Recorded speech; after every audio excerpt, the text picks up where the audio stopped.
All right, back here on Locked On Panthers and Locked On Chargers. I'm Julian Council, the host of Locked On Panthers. He is David Drogemeyer, the host of Locked On Chargers. It is a crossover Thursday presented by our friends over at PrizePicks. Go to prizepicks.com/LockedOnNFL and use code all lowercase LockedOnNFL to win $50 instantly when you play $5. The Panthers hosting the Chargers at 1 p.m. Eastern time, 10 a.m. early in the morning there on the West Coast. And looking over at our friends at FanDuel, which we just told you about, 6.5-point favorites. The Chargers are coming on the road. Is that a surprising line to you at all, David, after what we've seen so far?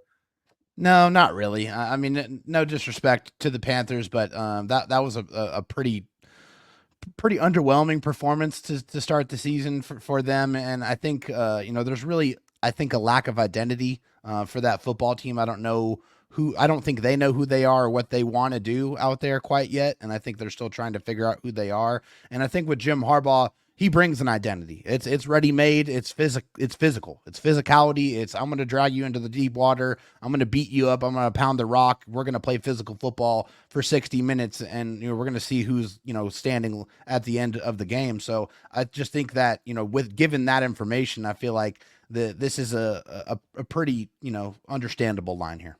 Yeah, and identity is a big thing. The Panthers for years now have not known what their identity at all is. They didn't know it under Matt Rule. They didn't know it last year under Frank Reich. They did know it for a period of time when Steve Wilkes was the interim head coach, but David Tepper was not interested in Steve Wilkes being the interim head coach or the head coach, period. No when idea they had an why. identity. Yeah, and that's the thing that a lot of fans, I saw it brought up on social media on Sunday.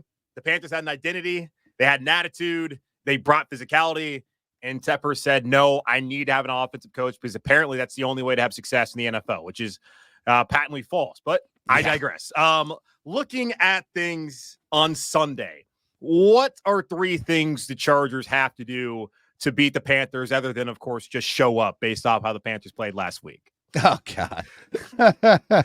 So three things that the Chargers need to do. First, find rhythm in the passing game.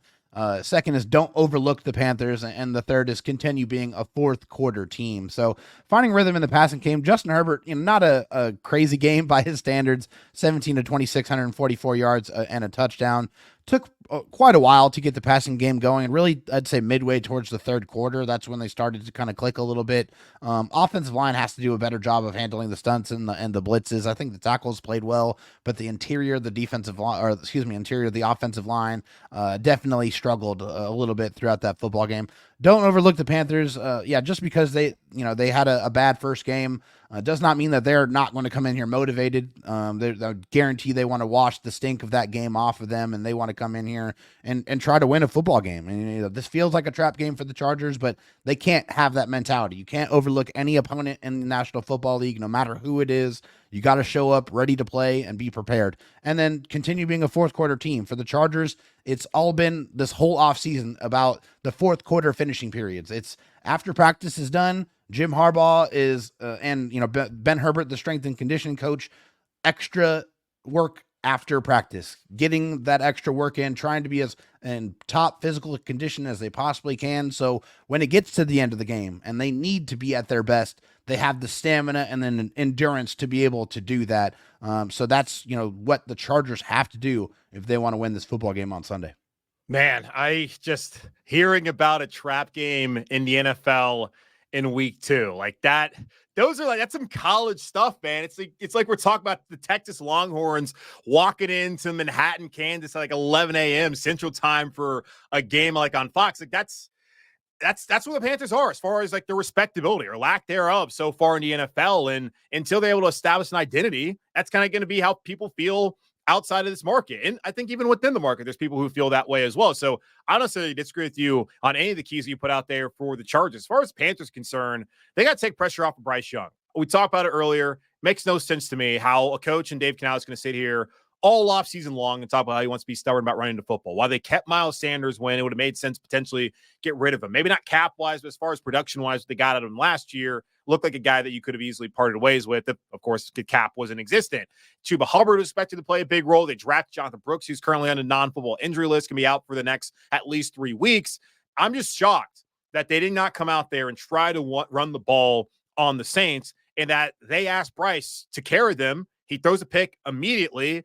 and then his confidence is gone. And by the time you wake up, if they ever woke up, you're down 17-0. You're getting embarrassed. Like, they got to take pressure off of Bryce. They have to run the ball, especially between the tackles. They brought in Robert Hunt at right guard, Damian Lewis at left guard, and shifted Austin Corbett there at center for a reason, because they want to run the ball, and they need to do that with Chuba Hubbard and Miles Sanders. I'm someone who thinks that you got to run running backs into the ground and then move on and get another one. You use them, you abuse them, and then you lose them. This is the last year for Hubbard. This should be the last year for Miles Sanders. Run those guys, man. I don't see what they're waiting for there. Take pressure off of Bryce Young in that manner. Then on the defensive side of the ball, Derrick Brown's gone. You can't sit here and cry about it. It sucks you're losing your leader, your best player. But guys got to show some pride on that line of scrimmage. They got to be able to stop the run. The Chargers ran the ball extremely well there in the second half of that Raiders game. J.K. Dobbins, good player. Gus Edwards, good player as well. But it ain't like you're facing off against Alvin Kamara for the second week in a row. This is not Christian McCaffrey, who, God, the Panthers, man, they had Christian McCaffrey once upon a time. This is not one of the top backs, not one of the top, maybe an underrated backfield that they have there in L.A., but you got to be able to show some toughness, be able to stop the run, and be able to control the line of scrimmage. You want to have any chance at winning this game at all on Sunday. And I kind of said it there, show some pride. There's a lot of guys who were here last year when they went 2-15. There's a lot of guys that were here the year prior when they turned things around after a 1-5 start and were right there week 16 with an opportunity to beat Tampa Bay and potentially go to the playoffs by winning the division. A lot of guys are here when they won 5 games back-to-back seasons. There's a lot of dudes who have just not won games in Carolina. And at some point in time, you got to just say you're sick of it and actually do something about it and show some pride. Last week, what I saw was was absolutely the most embarrassing performance in week 1 of in this franchise's history. I just don't understand guys like Shaq Thompson getting a tackle late and celebrating. You're getting your ass kicked, man. And you're supposed to be a captain on this team, one of the leaders. You gotta have a situational awareness, but also show some dang pride, man. That's what I want to see from the Panthers team on Sunday if they're going to have any chance at winning this game at all. I don't necessarily have a pick. Do you have a pick at all, David, or are you all set on where the Chargers potentially need to do on Sunday?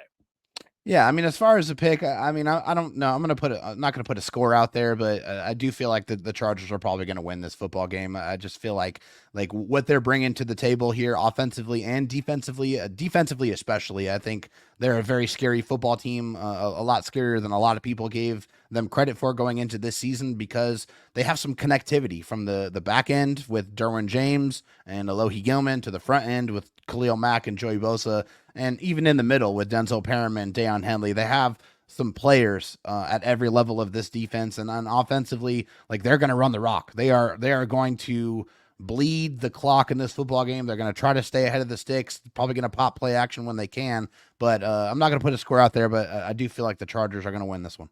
Yeah, and I think everything's leaning towards the Chargers just based off of 1 week, but it is just 1 week, week to week league here in the NFL, and it's certainly not a run possibility. The Panthers decide to figure things out, come out and play a much better game on Sunday, which is part of the reason why you said don't overlook this Panthers team after what happened last week. Don't really have a pick on the game, but I do think I'm expecting that it'll be a little bit closer than it was last week, a lot closer than it was last week, and the Panthers lost to the Saints.